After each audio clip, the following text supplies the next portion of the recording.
Before we descend into Area 51's underground levels, drop a comment telling me if you believe the 1947 Roswell crash was real, and if this story makes you question what the government created in those 76 years, hit that like button. Subscribe for more classified military encounters with things that shouldn't exist. Now, let's meet the hybrids. I am Sergeant Daniel Williams, serving with the Delta Force of the United States Army. I will now share with you as transparently as possible what actually happened in Area 51 in January 2023. Why satellite images from that period are still classified, why the facility was completely shut down for approximately 72 hours, and why 10 Delta Force operators were tasked with executing everything they encountered. The government will tell you it was a training exercise, a drill. Nothing happened. Area 51 continues its normal operations studying aircraft and experimental technology. That's a lie, every word of it. What really happened was a containment breach. 53 experimental subjects escaped from 20 levels underground. Subjects that had been created, tested, and refined over 76 years. Subjects that were never supposed to exist. Subjects built from DNA that didn't originate on Earth. The government calls them hybrids, human-alien genetic fusions. Super soldiers created from the Roswell crash biological material, and in January 2023, they broke free, and we were sent in to kill them all. But what we found on Level 20 changed everything, changed what we thought about the mission, about our orders, about what it means to follow commands when those commands require you to murder children. This is what really happened at Area 51. This is the truth they'll never admit. This is Project Chimera. January 15th, 2023, 0300 hours. Our team received emergency deployment orders. No briefing, no preparation time, just coordinates for Groom Lake, Nevada, Area 51, and instructions to gear up for close quarters combat in enclosed spaces. 10 Delta Force operators. Lieutenant Alfred Morrison, Mission Commander, 41 years old, 20 years in Special Operations. The best tactical leader I'd ever served under. Sergeant Thomas Hayes, 35, demolitions expert and close quarters specialist. Corporal Jake Jackson, 29, our medic and the guy who kept us alive through 3 tours in the Middle East. Corporal Lisa Martinez, 30, intelligence analyst turned operator, spoke 6 languages and could hack any system. Private Daniel Martin, 26, our tech specialist and the youngest on the team. Private James Williams, no relation, 27, sniper and reconnaissance. Corporal Diego Santos, 31, heavy weapons and the strongest man I'd ever met. Private Kyle Reeves, 28, communications and the most level-headed soldier in Delta. Private Isa Shaw, 25, newest team member but already proving herself invaluable. And me, Master Sergeant Daniel Williams, 32, second in command and the one who'd have to live with what we did down there.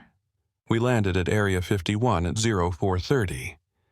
The base was in chaos. Security personnel running everywhere, alarms blaring, and in the distance the distinctive sound of automatic weapons fire coming from underground. A man in a suit met us at the landing pad. No introduction. No name. Just a security clearance badge that said Majestic Clearance, and an expression that told us this was worse than we'd been briefed. Containment breach on Level 18, he said, without preamble. 53 subjects escaped holding cells approximately 2 hours ago. They're moving up through the facility. Security teams have engaged on levels 12 through 6. Heavy casualties. We need you to go down there and eliminate every subject. Leave nothing alive. What kind of subjects? Morrison asked. The suit hesitated, then made a decision. Hybrids, human-alien genetic combinations, Project Chimera has been running since 1947. Roswell wasn't a weather balloon, it was a spacecraft. And we recovered 4 bodies. Dead bodies. But their DNA was intact. And for 76 years we've been trying to combine that DNA with human genetics to create enhanced soldiers. He pulled out a tablet, showed us photographs, and what I saw made my blood run cold. They weren't human, not entirely. Some had elongated skulls, some had skin that shimmered and changed color. Some had faces that were almost human, but fundamentally wrong in ways I couldn't articulate. Project Chimera produced 3 viable hybrid types. The suit continued. Type 1 we call Echolocators, enhanced hearing and sonar capabilities, hunt in darkness using sound. Type 2 are adapters. Chameleon-like skin allows perfect camouflage. Type 3 are Hive Mind specimens. Enhanced neural connectivity. They share thoughts and coordinate telepathically. You created monsters, Shaw said quietly. We created weapons, the suit corrected. Super soldiers, enhanced operators for missions that normal humans couldn't survive. Night operations, covert infiltration, psychological warfare. These hybrids were going to give America an unbeatable advantage. Until they escaped, Martinez pointed out. Until they escaped, the suit agreed. And now they're loose in a facility with 4,000 personnel. We've evacuated levels 1 through 5. Everyone else is either sheltering in place or dead. Your mission is to descend to level 20, eliminate all subjects, and confirm containment. You'll have full weapons authorization. Kill on sight. No prisoners, no exceptions. Morrison studied the tablet. What about security forces already down there? Consider them casualties. The subjects are extremely dangerous. Security wasn't equipped to handle this. You are. That's why you're here. We were issued specialized equipment. Night vision that worked in absolute darkness. Thermal imaging that could detect body heat through walls. Weapons loaded with armor-piercing rounds that could punch through reinforced barriers. Everything we needed to hunt enhanced soldiers in an underground facility. What we weren't issued was the truth. We weren't told that some of the hybrids down there had been born in the facility, that they'd never seen the outside world, that they'd been imprisoned their entire lives, that some of them were children, but we'd find that out soon enough. We entered the facility at 0500, a massive elevator that descended 20 levels, approximately 400 feet underground. Each level was a separate research and containment area, self-contained, designed to prevent exactly what was happening, a breach spreading through the entire facility. The elevator stopped at level 6. The doors opened, and we stepped into absolute darkness. The lights were out. Every single light on the level, emergency lighting, backup systems, all destroyed. And in the darkness we heard sounds, clicking sounds, like someone rapidly snapping their fingers, but faster, more rhythmic, biological. Echolocators, Morrison whispered. They use sonar to hunt. They destroyed the lights because they don't need them. We activated night vision. The level came into green-tinted view. A research facility, labs, containment cells, long corridors, and blood, a lot of blood. We found the first body 20 feet from the elevator. Security guard, throat torn out. But the wounds were precise, surgical, not the frenzied attack of an animal, the calculated kill of a trained predator. Martin examined the body with his flashlight. Cause of death looks like exsanguination, but look at the neck wounds. 4 puncture marks, evenly spaced, made by something with fingers that end in very sharp points. How long ago? Morrison asked. Body temperature suggests within the last hour. The subjects are still close. We moved forward in tactical formation. weapons up, covering all angles. But in the darkness, with things that hunted by sound rather than sight, our training was almost useless. We were the blind ones. They owned this environment. The clicking sounds got louder, closer, coming from above us. I looked up. Through night vision I could see them, clinging to the ceiling 20 feet above us. 3 of them. Humanoid but wrong, too tall, too thin, skin that was almost translucent gray. No eyes, just smooth skin where eyes should be. And ears, massive ears like bats, constantly twitching, listening, echolocators, hunting by sound, and we'd just given them plenty of sound to track.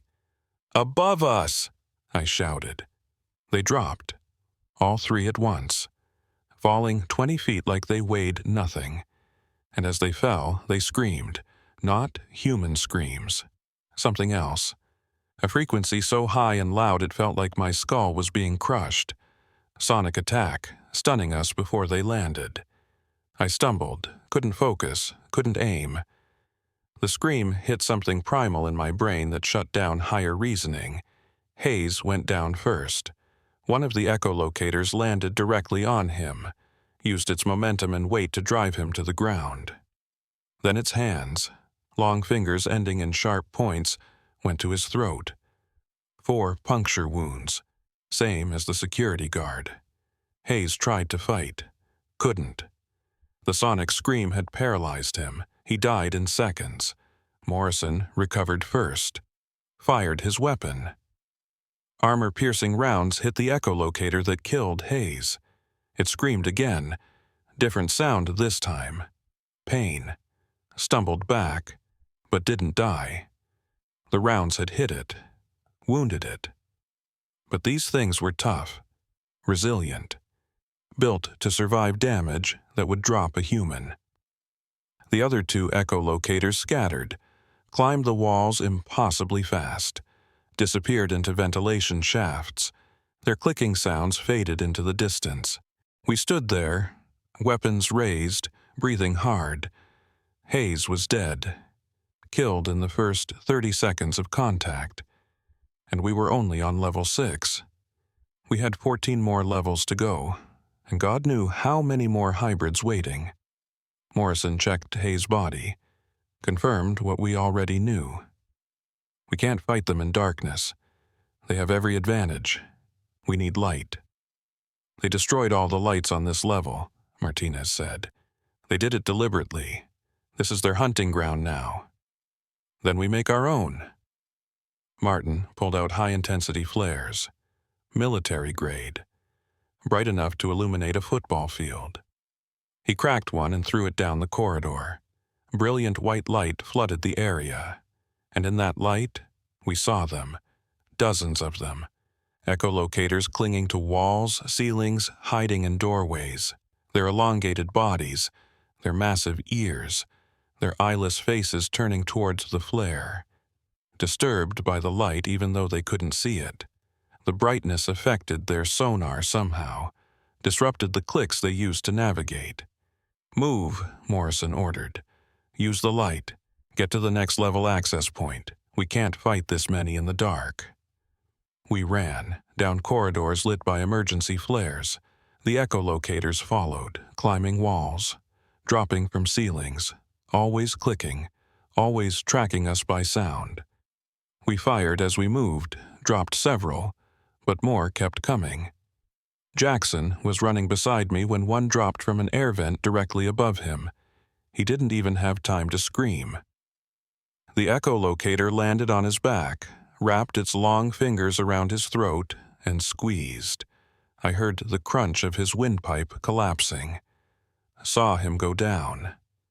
But I couldn't stop, couldn't help him, because 3 more were coming from behind. We lost Martin at the stairwell to level 7. He was providing cover fire while we descended, took out 4 echolocators with precise shots to their large skulls, but a 5th came from the side, from a doorway we hadn't cleared. It grabbed Martin, dragged him into the darkness. We heard him fighting, heard his weapon firing, then heard him screaming as more echolocators joined the attack. And then silence. 7 Delta operators left. We'd lost 3 in less than an hour, on just 1 level, and we had 13 more to go. 13 more levels of hybrids that had been created to be perfect soldiers, perfect hunters, perfect killers. We reached level 7 and sealed the stairwell behind us, welded the door shut with thermite charges. It wouldn't hold them forever, but it would buy us time. The lights worked on level 7. This level hadn't been compromised yet. We could see, could move tactically, could breathe without feeling like something was about to drop on us from above. Morrison called for a tactical pause. We needed to regroup, reassess, figure out how to survive this. 3 men down, he said quietly. Hayes, Jackson, Martin. Good soldiers, better friends. They died doing their duty. But we can't let their deaths be meaningless. We have a mission. 13 more levels. God knows how many more subjects, and orders to eliminate them all.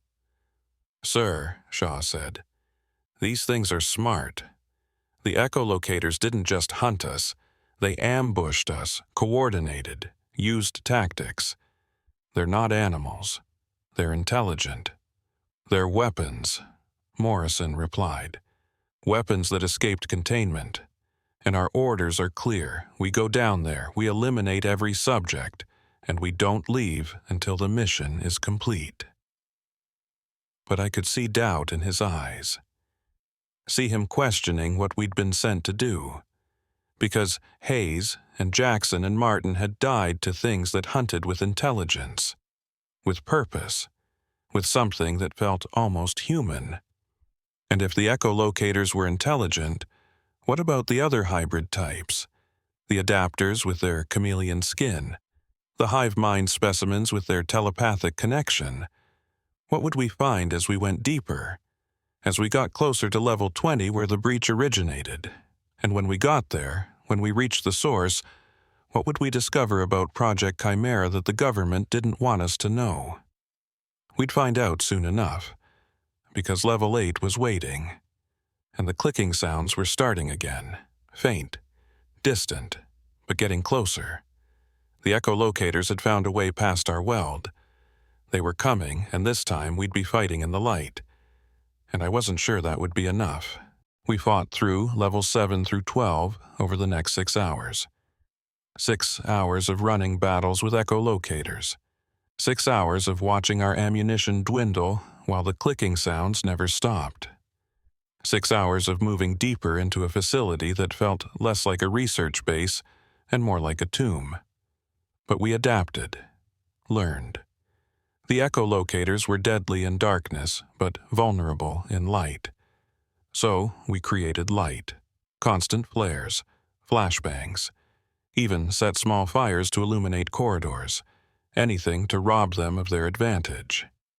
We learned they hunted in packs of 3 or 4, coordinated attacks from multiple angles. One would draw fire while others flanked. Military tactics. Which made sense. They'd been designed to be super soldiers. Of course, they'd been trained in combat. We killed 17 echolocators between levels 7 and 12. Each one harder than the last. Each one requiring more ammunition, more tactics, more desperation. By the time we reached level 13, we were exhausted, low on supplies, and facing the reality that we'd only dealt with one hybrid type. 2 more were waiting below. Level 13 was different from the levels above. The lights worked here. Steady fluorescent illumination, clean white walls, no blood, no bodies, no signs of combat. It looked like a normal research facility, too normal, too clean. Something's wrong, Martinez said. She was our intel specialist, trained to spot anomalies.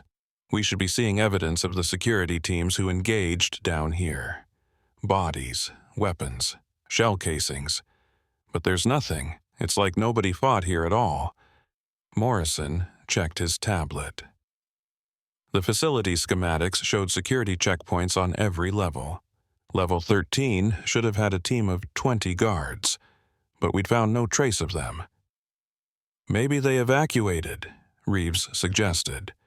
Got out before the hybrids reached this level. Or maybe they're still here, I said, and we just can't see them. As if responding to my words, the air in front of us shimmered, like heat distortion, like looking through water. And then the wall moved, except it wasn't the wall. It was something clinging to the wall, something that had perfectly matched the white paint and texture of the concrete, something with chameleon skin that made it invisible until it was too late. An adapter lunged at Morrison. He barely had time to raise his weapon before it was on him. Human-sized, maybe 6 feet tall, but fast, impossibly fast. Its skin rippled with colors, white wall, gray floor, even the camouflage pattern of Morrison's uniform as it grabbed him. The creature's hand went for Morrison's throat. Long fingers, sharp tips, same attack pattern as the Echolocators, but Morrison was ready this time. He'd survived 20 years in Delta by being faster than his enemies. His combat knife came up, buried itself in the adapter's chest. The hybrid screamed. Its skin flashed through a dozen colors, red, black, green, white, like a broken television. It released Morrison and stumbled backward. Blood leaked from the wound. Bright red blood. Almost human, the camouflage failed where the blood flowed. We could see it now. Reptilian features, vertical pupils, skin covered in microscopic scales that created the color-changing effect. Santos put 3 rounds in its head. The adapter dropped, dead, but the air around us was shimmering again, more of them, uncloaking. We'd walked into a room full of predators we couldn't see. "Thermal imaging," I shouted. "Switch to thermal." We activated thermal vision on our scopes. The room lit up with heat signatures, 12 adapters, clinging to walls, ceiling, floor, all around us, all invisible to naked eye but glowing bright in infrared. We opened fire. The adapters scattered. They were fast, but not bulletproof. We dropped 4 in the first volley. The rest disappeared into the facility. Literally disappeared. Their camouflage was so perfect that even knowing they were there, we couldn't track them without thermal imaging. "Stay in thermal," Morrison ordered. "Standard room clearing. Watch for heat signatures. These things are ambush predators. Don't give them the chance." We moved through level 13 methodically, room by room, corridor by corridor, using thermal to spot adapters before they could attack. We killed 9 more, but they were learning too, starting to understand that we could see them with our equipment. They began using the environment differently, hiding in refrigerated rooms where their body heat matched the cold, crawling through air ducts where thermal was useless. On level 14, we lost Morrison. We were clearing a laboratory, large space filled with equipment, plenty of places to hide. Thermal showed 3 adapters inside. We stacked up at the door. Standard breach protocol. Morrison on point. He went in first. Weapon up, thermal engaged, spotted the first adapter hiding behind a lab table.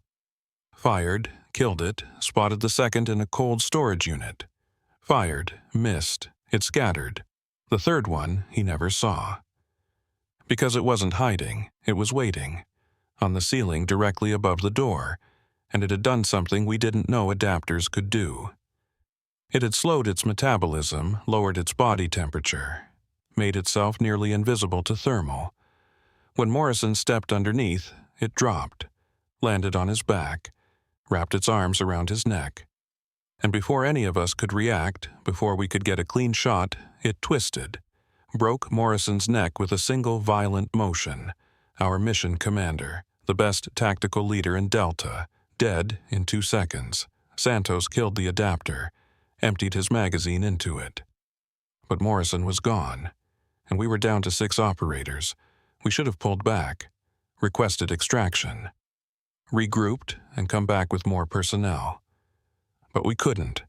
The facility was sealed. No extraction until the mission was complete. Until every hybrid was dead. Those were our orders. So we kept going, down to level 15. And that's where we encountered the third hybrid type, the Hive Mind. Level 15 looked like the others. Research labs, containment areas. But something felt different. Wronger than the previous levels. There was an atmosphere, a presence, like the air itself was watching us. "You feel that?" Shaw asked quietly. "Like pressure, in your head." I felt it too. A sensation like someone standing too close behind you, like being watched by invisible eyes. Except it was inside my skull, a presence that didn't belong. "Hive Mind specimens," Martinez said, reading from the briefing documents on her tablet. "Enhanced neural connectivity. They share a telepathic network.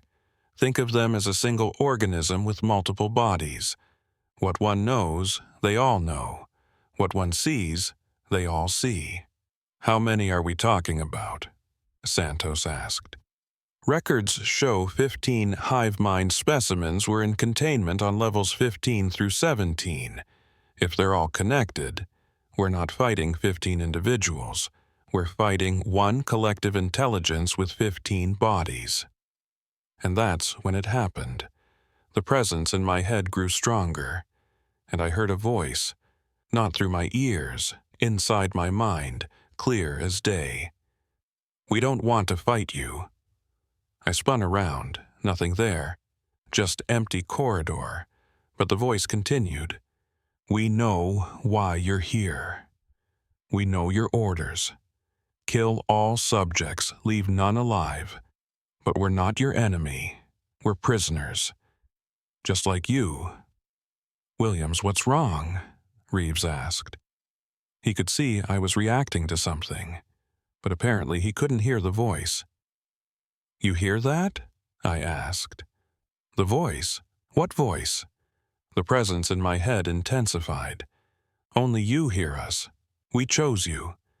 The others aren't ready, but you might understand."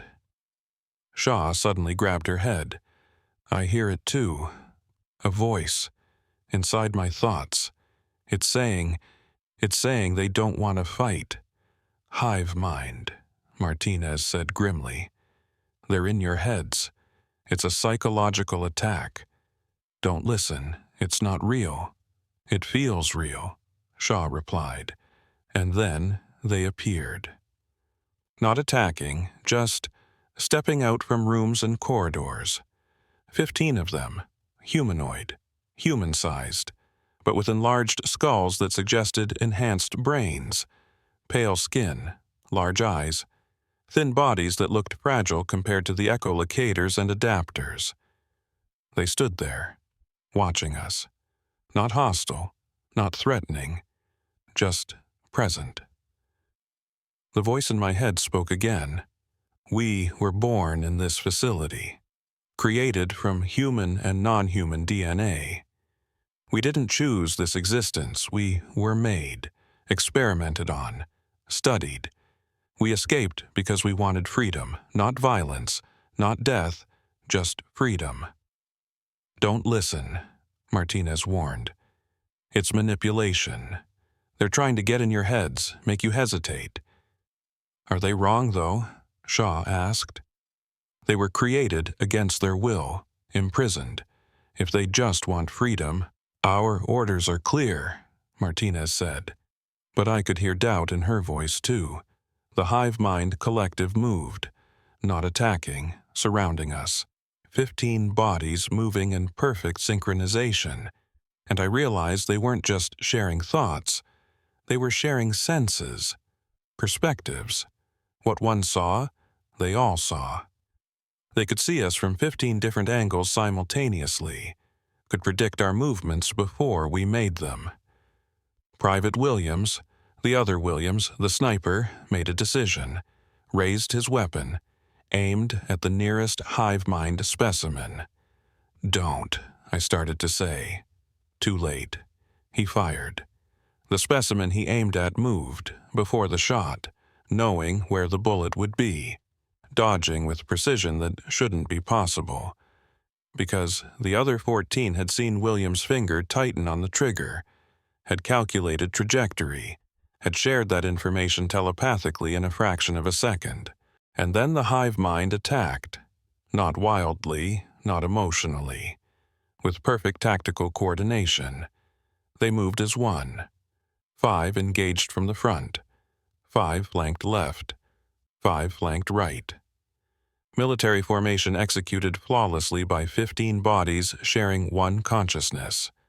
We fought back. But every move we made, they countered. Every tactical decision we attempted, they predicted. Because they could see us from all angles, could coordinate in ways we couldn't match.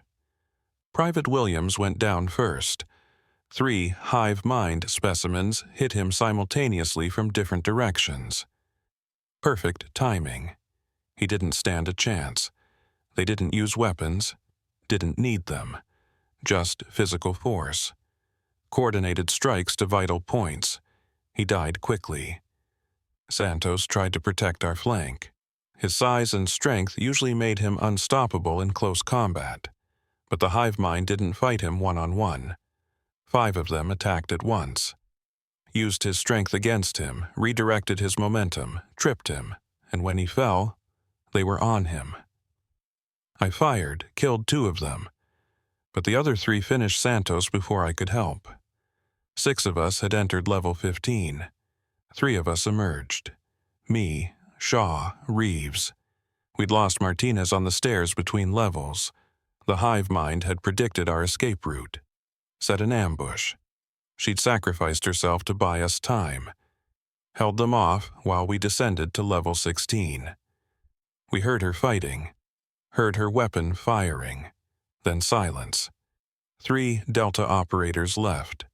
7 dead. Hayes, Jackson, Martin, Morrison, Williams, Santos, Martinez. Good soldiers, best friends. All killed by creatures that shouldn't exist. Creatures created in a secret government facility using DNA from a crash that officially never happened. We were exhausted, almost out of ammunition, and we still had 4 levels to go. Still had to reach level 20. Still had to complete the mission. But something had changed. The Hive Mind's words had gotten to us. Shaw especially. She'd heard them inside her head. Heard them claim they just wanted freedom. That they were victims, not villains. "What if they're telling the truth?" she asked, as we rested on level 17. "What if this whole program is wrong? What if we're not the heroes here?" "We have our orders," Reeves said, but he didn't sound convinced. "Our orders are to kill test subjects that the government created illegally," Shaw countered. "These things didn't ask to be made. They didn't choose to be part of Project Chimera. They were born into a prison, and when they tried to escape, we were sent to slaughter them." I wanted to argue, wanted to say the mission was justified, that the hybrids were too dangerous to be allowed to live. But I'd seen the Hive Mind, heard their voices, and they hadn't sounded like monsters. They'd sounded like prisoners begging for freedom. "We still have 4 levels to go," I said. "Whatever we decide, whatever we think about the morality of this mission, we need to survive long enough to make that decision. So we move. We clear the remaining levels, and when we reach level 20, then we decide what to do." Shaw and Reeves nodded. It wasn't much of a plan, but it was all we had. We descended to level 18, the level where the containment breach had originated, where 53 hybrids had broken free of their cells and started fighting their way toward the surface, toward freedom, toward a world they'd never been allowed to see. And what we found on level 18 changed everything, changed our understanding of the mission, of Project Chimera. of what we'd been sent here to do. Because Level 18 wasn't a research facility. It was a prison. Rows and rows of cells. Reinforced glass. Steel doors. Security systems designed to contain, not to protect. This was where they'd kept the hybrids, where they'd lived their entire lives. Never seeing sunlight, never experiencing freedom, just endless containment while scientists studied them. And on Level 19, we found something worse. We found the nursery. Level 19 should have been another containment area, another research lab, another battlefield where we'd fight hybrids and watch teammates die. Instead, we found a nursery. The first thing I saw was the mural, painted on the wall in bright colors. Flowers, trees, a sun with a smiling face, the kind of thing you'd see in a kindergarten classroom. Cheerful, innocent. Completely wrong for a facility 400 feet underground. Then I saw the toys, scattered across the floor. Stuffed animals, building blocks, toy trucks, and books. Children's books. Where the wild things are. The giving tree. Goodnight moon. All well worn. Rid many times by small hands. "What the hell is this?" Reeves whispered. Shaw picked up one of the stuffed animals. A teddy bear, missing one eye. Fur matted from years of being held. Loved. "This belonged to a child," she said quietly. "A child who lived down here, who never saw the outside world, who only had these few toys and books and paintings to imagine what life was like above." We moved deeper into Level 19.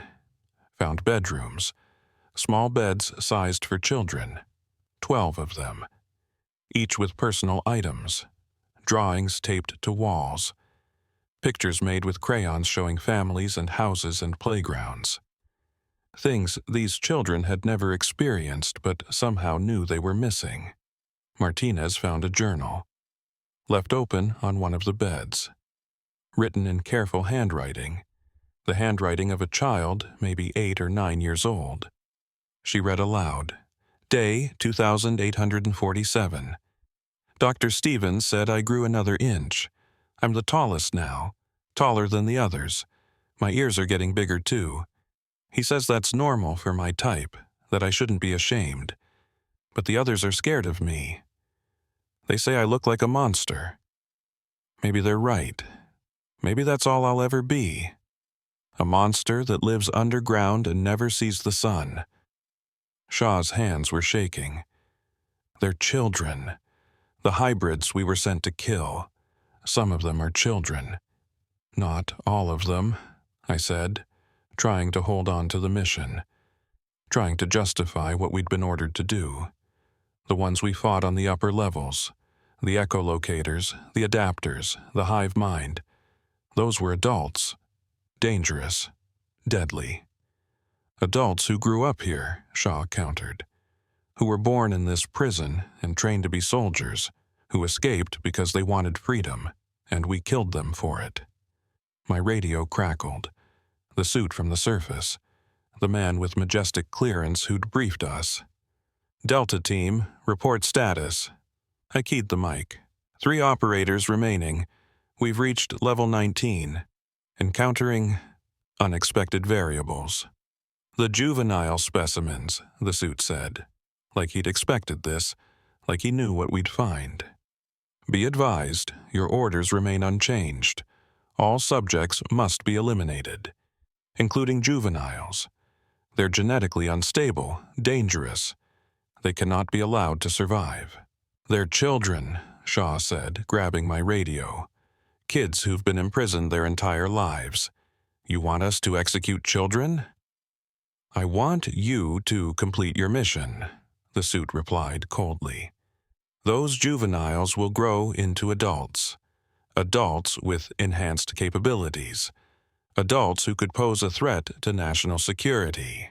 Eliminate them now while you have the chance. That's an order." Shaw threw the radio against the wall. It shattered. I'm not killing children. I don't care what they are. I don't care what they might become. They're children. We have orders, Reeves said, but his voice was uncertain, questioning. We have consciences, Shaw replied, and there's a line that separates soldiers from murderers, and executing children crosses that line. I wanted to argue, wanted to say the mission came first, that orders were orders, that Delta operators didn't question their objectives. But I couldn't, because I'd read that journal, seen those drawings, imagined a child growing up 400 feet underground, never seeing sunlight, being told they were a monster, being treated like a weapon instead of a person. And I couldn't kill that child, not even if ordered, not even if my career ended because of it. Some things are more important than following orders. We move to level 20, I decided. We see what's there. Then we make our choice, together. But nobody fires unless we all agree, understood? Shaw and Reeves nodded. We were off mission now, off the chain of command. 3 Delta operators making our own calls in a situation that had gone far beyond what we'd been briefed for. Level 20 was the deepest point of the facility. The lowest level, the origin of the breach, where this had all started.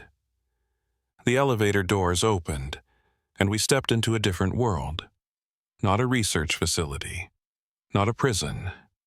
Something else, something designed for living, not containment.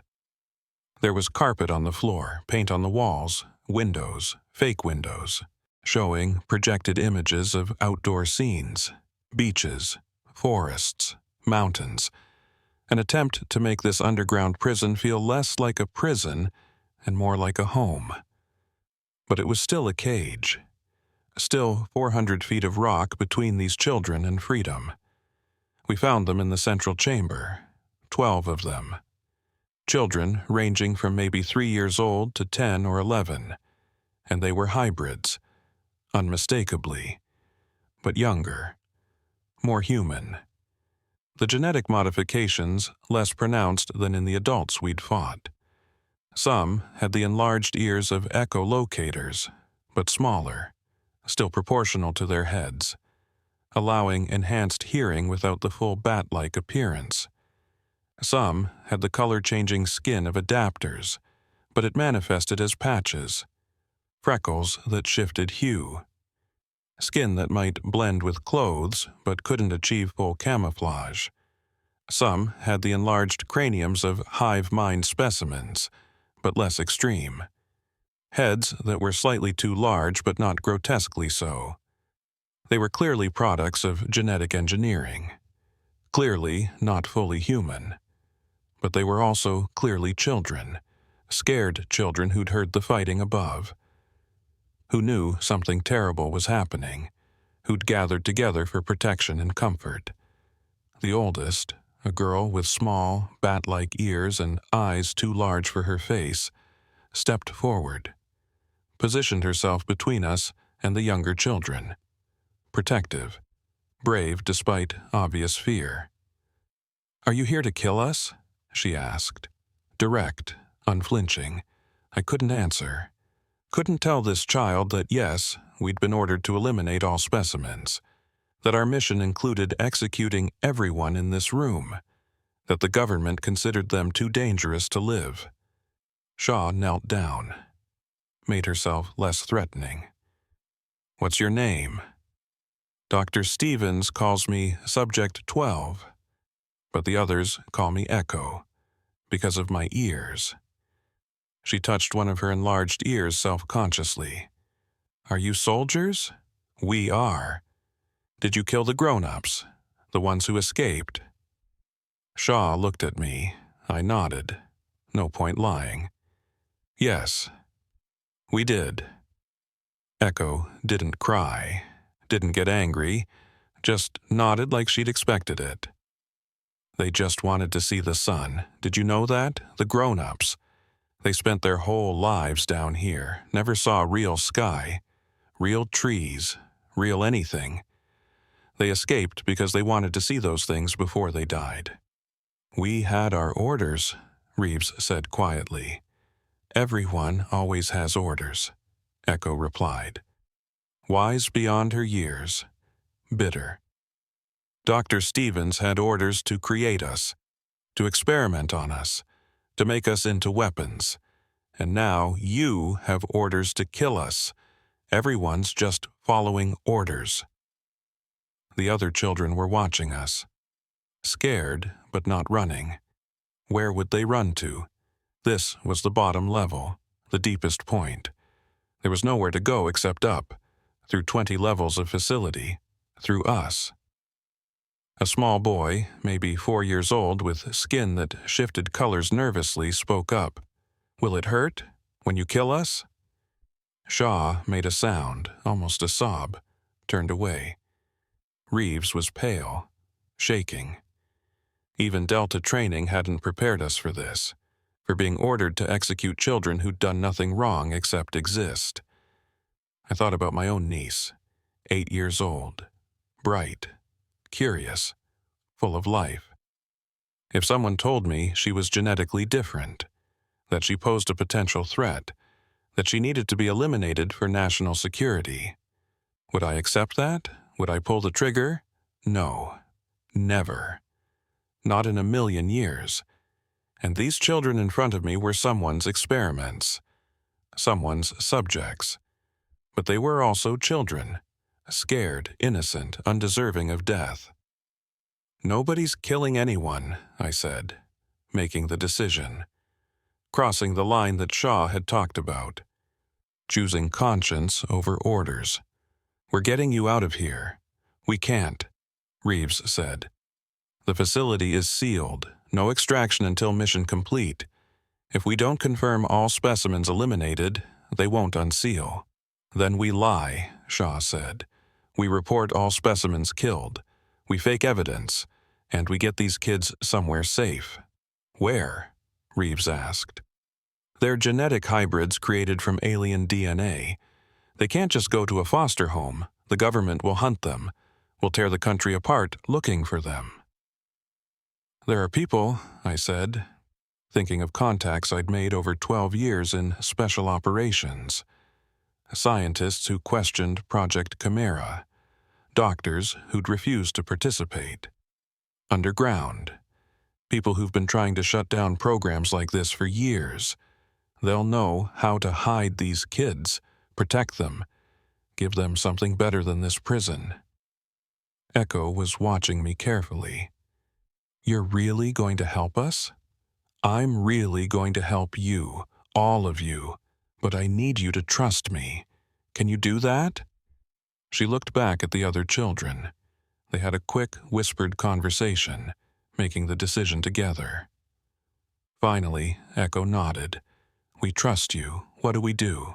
The plan was risky, insane really, but it was all we had.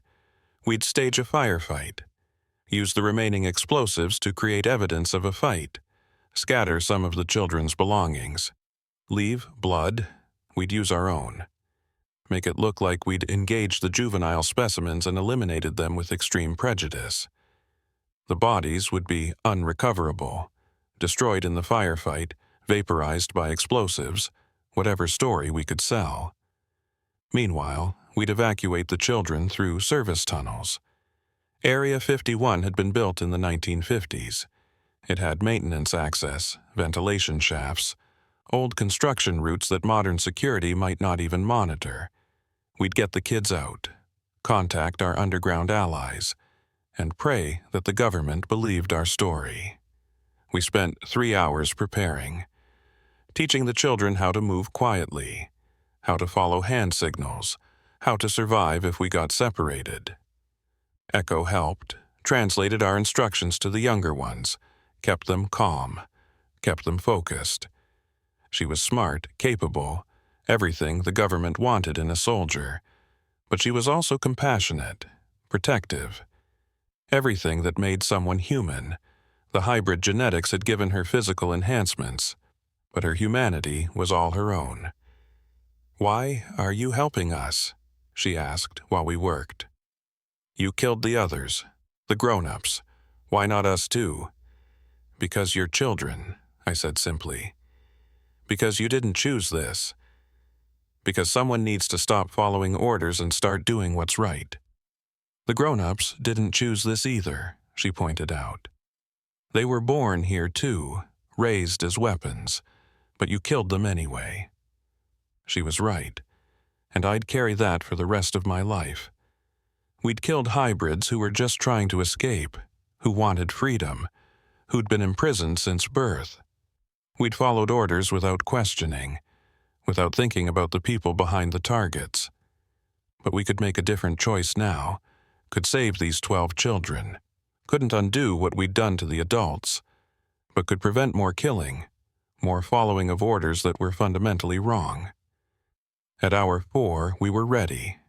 The children knew the plan, knew where to go, knew what to do if something went wrong.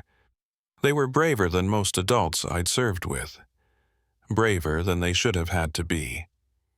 We activated the demolitions. Small, controlled explosions that would create evidence of a fight without actually damaging critical infrastructure.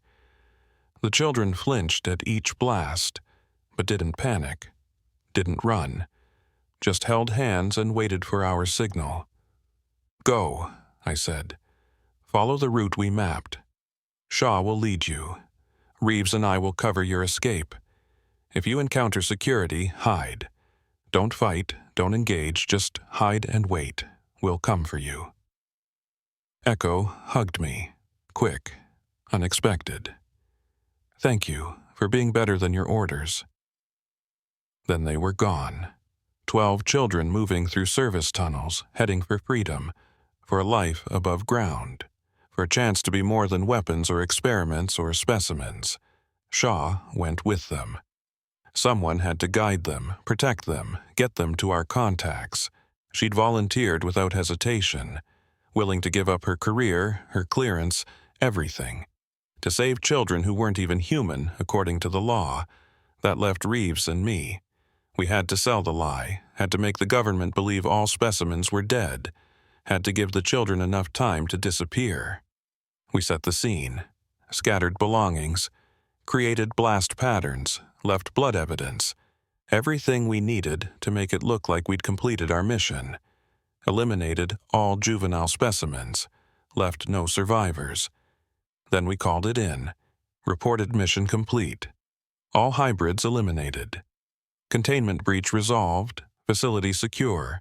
They bought it, or pretended to. Maybe they suspected, maybe they knew. But they'd gotten what they wanted. The breach sealed, the hybrids eliminated. The secret of Project Chimera protected.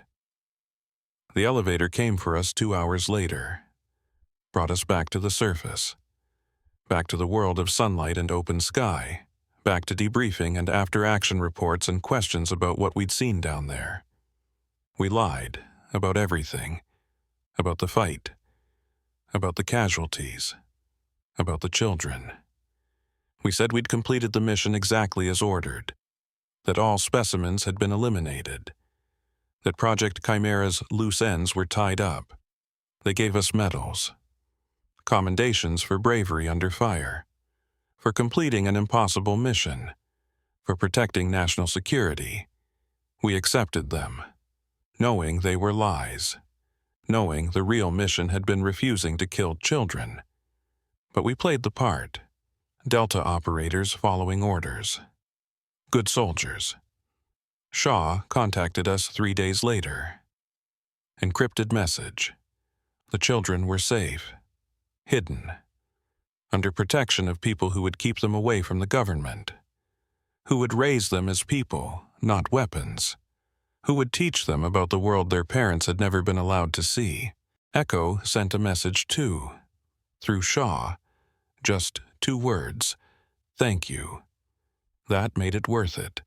Made the lies worth it. Made the betrayal of orders worth it, because 12 children were alive who would have been executed. 12 children had a chance at life.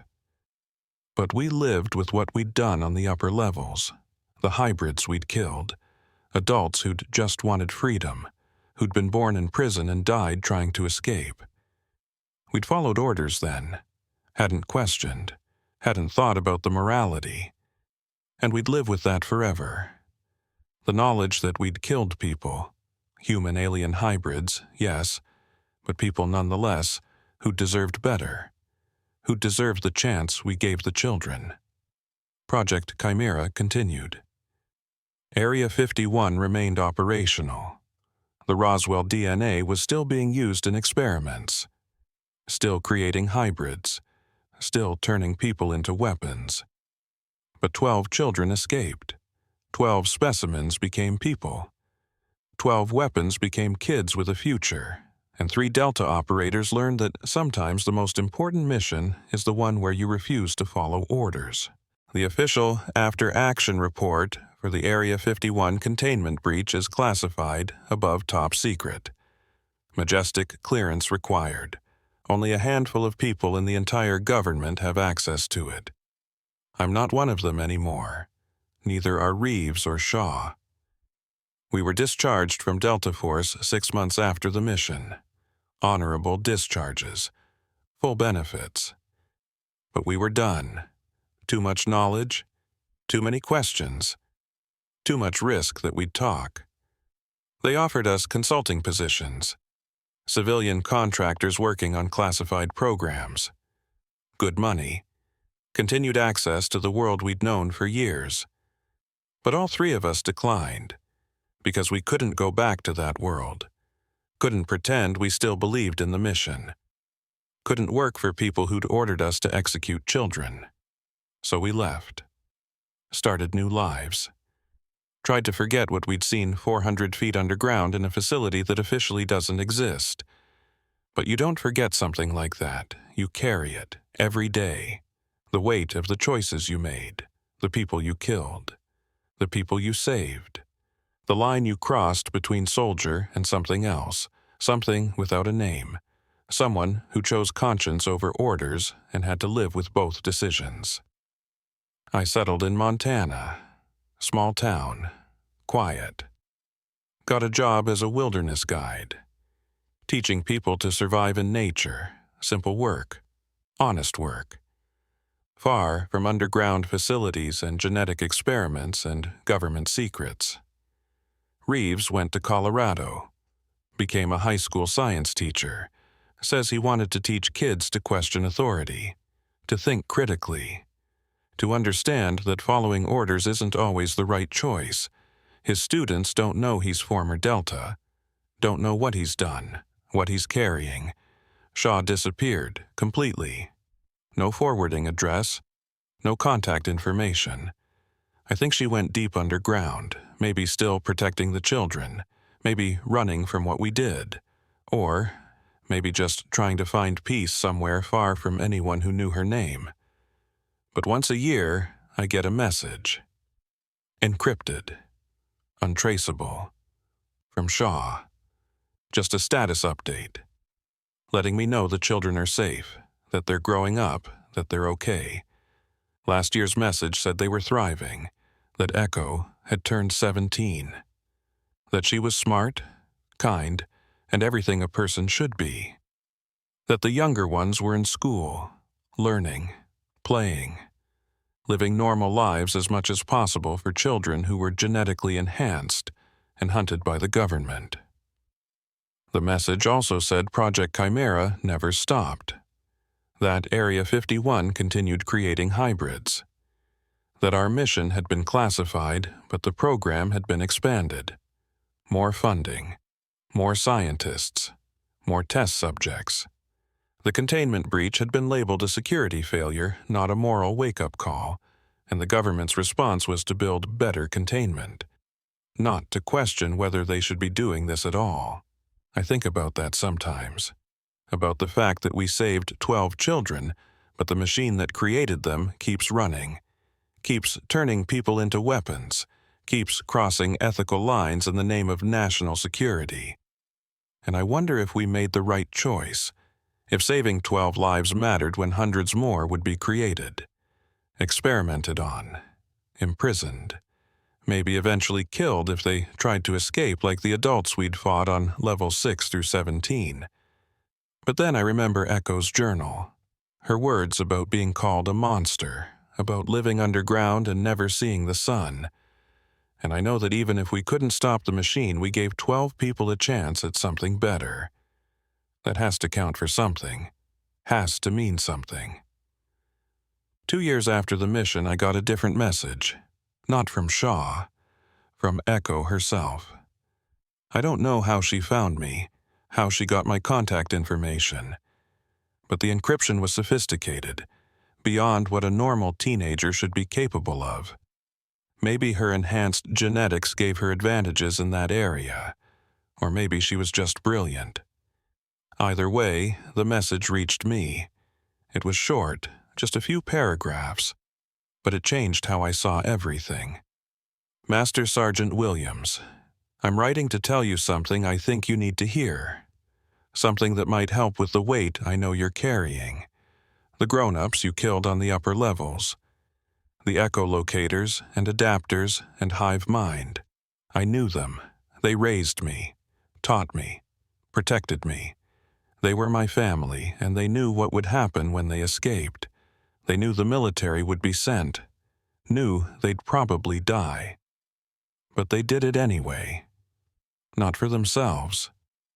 For us. The children. You see, the containment on level 20 was failing. Something about our genetic instability. We were getting sick, dying. The scientists said we had maybe 6 months before our bodies rejected the modifications and shut down. The grown-ups staged the breakout to force an evacuation, to create chaos, to give you a reason to come down there and find us. They wanted the military to discover the children before we died. Wanted someone outside the program to see what was being done to us. They sacrificed themselves knowing it was the only way to save us. And you did. You saw us.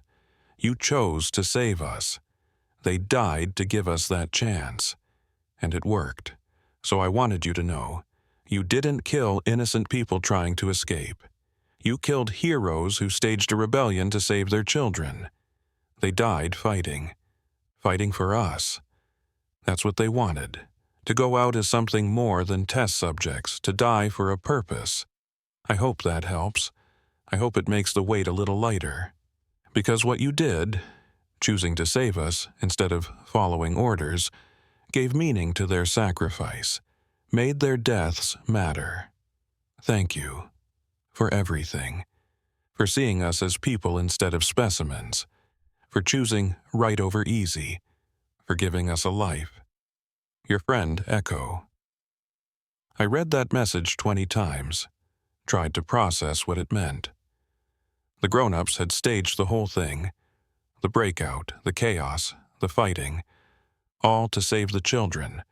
They'd known they'd die, accepted it, chosen it, so their kids could have a chance.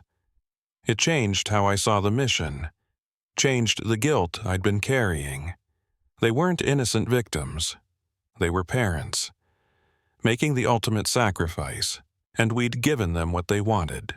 We'd found the children, saved them, given their deaths meaning, but it didn't eliminate the weight entirely, because we'd still killed them, still followed orders to hunt them down and eliminate them. We'd been the instrument of their deaths even if they'd orchestrated the situation. That doesn't go away. Doesn't get forgiven just because they wanted to die.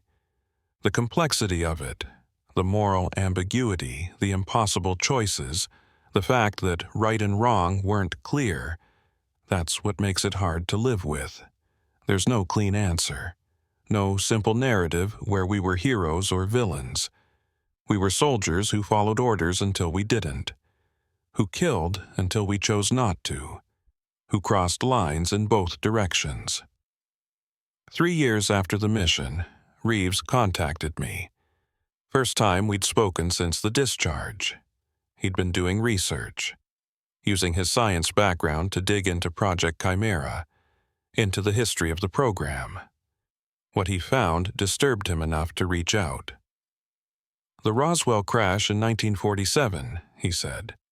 I've been going through declassified documents, timeline analysis, and something doesn't add up. What do you mean? The craft that crashed, the bodies recovered. Official stories say it was a weather balloon.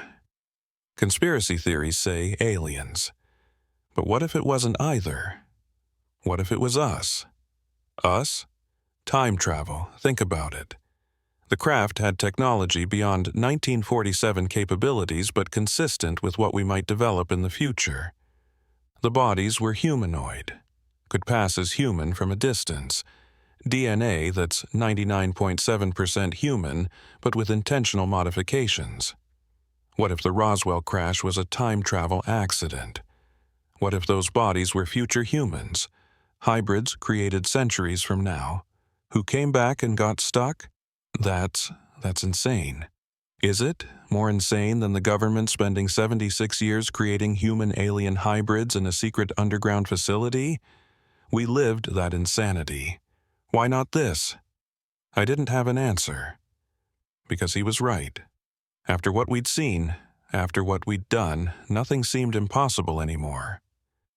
The government had created sentient beings from recovered DNA, had imprisoned them, experimented on them, ordered their execution when they escaped.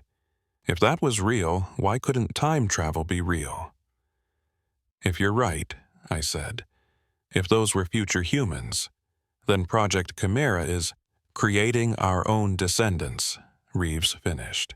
Yeah, that's the horrifying implication. We might be engineering humanity's future and keeping it in cages, 400 feet underground. We didn't pursue that theory further. Couldn't. We were civilians now. No clearance, no access. And honestly, I'm not sure I wanted to know. The weight was already heavy enough without adding temporal paradoxes and bootstrap causality. But the question stayed with me. The hybrid children we saved, Echo and the 11 others, they were part human, part something else. They had enhanced capabilities, enhanced intelligence. If they grew up, had children of their own, would those children be even more advanced? Would they be the next step in human evolution? And in a few centuries, would their descendants develop time travel, come back to 1947, crash in Roswell, start this whole cycle over again? I don't know. Can't know. But it keeps me up at night sometimes. The possibility that we're not just caught in a government conspiracy. We might be caught in a time loop, an endless cycle of creating our own future and imprisoning it. Last month, I got another message from Shaw, longer than usual, more detailed. She'd decided to share what she'd been doing for the past 5 years. She'd been building a network, people who'd worked on government enhancement programs and quit, scientists who'd refused to participate in unethical experiments, soldiers who'd been ordered to do things they couldn't live with, all of them working together, trying to expose these programs, trying to shut them down. We can't save everyone, her message said, but we can save some. We've extracted 17 more subjects from various facilities, not all human-alien hybrids. Some are pure human enhanced with experimental technology. Gene therapy, cybernetics, chemical enhancement. The government has a dozen programs like Chimera, creating weapons out of people. We're trying to stop them, one rescue at a time. She wanted to know if I'd join, help with extractions, use my Delta training for something that mattered, for saving people instead of killing them. I thought about it, really thought about it. The chance to balance the scales, to save more than 12 lives, to actively fight against the machine instead of just walking away from it. But I said no, because I'm tired of the weight, tired of carrying secrets, tired of making impossible choices in situations where there are no good options. I did my part, saved who I could. Now I just want to live quietly. Teach people to appreciate nature. Try to find some kind of peace. Maybe that's selfish. Maybe I should be doing more, fighting harder. But I gave 12 years to Delta, gave everything I had to the mission. And in the end, the most important thing I did was refuse orders. Choose humanity over duty. Save children who the government wanted dead. That's enough. It has to be enough. Because I can't carry any more weight than I already am. Echo sent me one more message. 6 months ago, on the 5-year anniversary of the mission. I'm 18 now, legally an adult. I'm in college studying genetics. Want to understand what I am. What we all are. Want to figure out if there's a way to help others like us. To make the enhancements stable. Safe. So nobody else has to grow up in a cage. The others are doing well. The youngest are 12 now. In middle school. Acting like normal kids. Playing sports. Making friends. Living the lives we were supposed to be denied. We remember. All of us. Remember the grown-ups who died for us. Remember you and Reeves and Shaw who saved us. Remember that we exist because people made hard choices. Crossed lines, refused orders. We won't waste it. Won't waste the life we were given. We'll be better than weapons, better than experiments. We'll be proof that humanity, even enhanced, modified, changed, can choose to be good. Thank you for seeing that in us before we could see it in ourselves. Your friend always, Echo. That message is why I'm telling this story. Why I'm breaking every classified protocol and revealing what happened at Area 51 in January 2023. Because those children deserve to be known. Deserve to have their existence acknowledged. Deserve to be seen as people, not specimens. The government will deny this. Will say I'm lying. Will classify this account and bury it. But I'm old enough and tired enough that I don't care anymore. Let them come for me. Let them prosecute me for revealing classified information. At least people will know the truth. At least Echo and the others will be documented. Will exist in the historical record as something more than secret experiments. Project Chimera continues. Area 51 still creates hybrids, still experiments on people, still crosses ethical lines in the name of security. And I can't stop it, can't even slow it down. But I saved 12 children. 12 people who are living proof that being human isn't about DNA percentages or genetic purity. It's about choices, about choosing compassion over cruelty, about refusing to be weapons even when that's what you were created to be. Hayes, Jackson, Martin, Morrison, Williams, Santos, Martinez. 7 Delta operators who died in that facility, following orders, completing the mission, being good soldiers. I hope they'd understand why we stopped, why we chose differently, why we let conscience override duty in the end. I think they would. I think they'd be proud that we saved the children, that we gave those kids a chance, and the grown-up hybrids, the 53 who escaped knowing they'd die, who sacrificed themselves to save the children, who went out fighting instead of waiting to die in cages. I hope they're at peace. Hope they know their deaths mattered, that the children are safe, that their sacrifice worked. I carry all of them, all the time. The dead, the saved, the choices, the weight. That's what it means to be a soldier who refused to kill children. You don't get to forget. Don't get to move on. You just carry it, every day, for the rest of your life. But if I could go back, if I could make the choice again, I'd do the same thing. Save the children, refuse the orders, cross the line, because some things are more important than being a good soldier. Some choices define who you are more than any mission or medal or commendation. And when you're ordered to execute children, the only choice that matters is saying no.